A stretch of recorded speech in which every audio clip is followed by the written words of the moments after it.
In the 1940s, Professor Streeter of the Carnegie Institute of Embryology in Washington, D.C., proposed a system for classifying the stages of human development.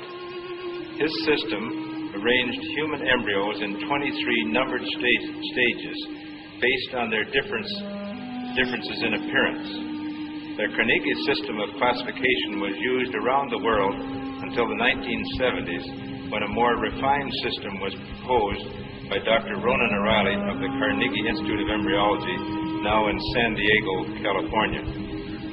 Intensive studies of the Quran and Hadith in the last 4 years have revealed a system for classifying human embryos that is amazing, since it was recorded in the 7th century AD. Although Aristotle, the founder of the science of embryology, realized that chick embryos developed in stages from his studies of hen's eggs in the 4th century BC, he did not give any details about these stages.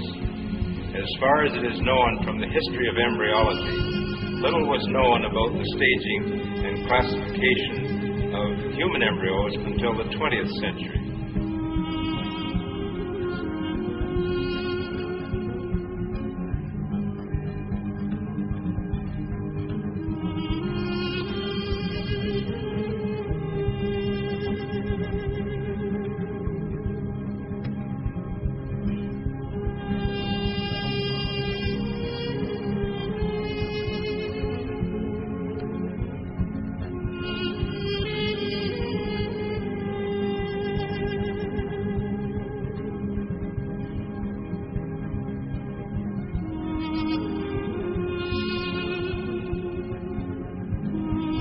First stage is adapt.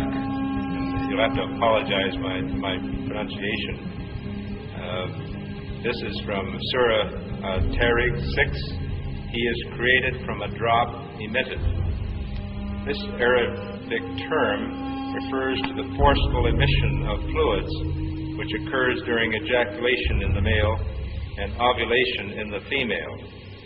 The male secretions, called semen, contain the spermatozoa, and the female secretions, called follicular fluid, contain the ovum.